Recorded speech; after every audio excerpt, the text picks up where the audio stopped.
ભરૂચ જિલ્લાના આમોદ તાલુકા પોલીસે ગત રાત્રિના રોજ સમયે ખેતીવાડી ઉત્પન્ન બજાર સમિતિના પાછળના ગેટ પાસે ગાંજો વેચવાના ઈરાદે પોતાના કબજા ભોગવટાના ગલ્લામાં ગેરકાયદેસર માદક પદાર્થ ગાંજાના જથ્થા સાથે પિતા પુત્રની ધરપકડ કરી કાયદેસરની કાર્યવાહી હાથ ધરી હોવાનું સામે આવ્યું છે। સમગ્ર જાણકારી અનુસાર આ સમગ્ર મામલે આમોદ પોલીસના જણાવ્યા મુજબ આમોદ ખેતીવાડી ઉત્પન્ન બજાર સમિતિ પાસે આવેલા પાછળના ગેટ ઉપર એક ગલ્લામાં ગેરકાયદેસર રીતે ગાંજાનું વેચાણ કરવામાં આવતી હોવાની બાતમીના આધારે આમોદ પોલીસે રેડ કરી જયંતિભાઈ ભગવાનભાઈ વસાવા તથા જયેન્દ્રભાઈ જયંતિભાઈ વસાવા બંને રહેવાસી આમોદ તાલુકા પંચાયત નવીનગરી જિલ્લો ભરૂચની ધરપકડ કરી હતી। તો પોલીસે પિતા પુત્ર પાસેથી ગાંજાનો જથ્થો જપ્ત કરી narcotics drug and psychotropic substance act હેઠળ કાયદેસરની કાર્યવાહી હાથ ધરી હતી। આ ઉપરાંત આમોદ પોલીસે ગાંજાનો જથ્થો પકડ્યા બાદ નાયબ મામલતદાર તેમજ 2 તલાટીઓની હાજરીમાં ગાંજાનું વજન કરાવી પંચનામું પણ કર્યું હતું। તો દુકાનના ગલ્લાની આડમાં પિતા પુત્રએ પોતાના આર્થિક લાભ માટે પ્રતિબંધિત કેફી પદાર્થ ગાંજાનું વેચાણ કરવાના ઈરાદે રાખતા હતા।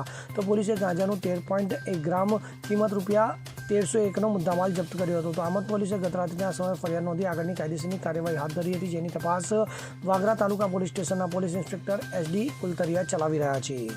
Bureau report CN24 news. હવે જુઓ દેશ દુનિયાની તમામ ખબરો તમારી આંગળીના ટેરવે।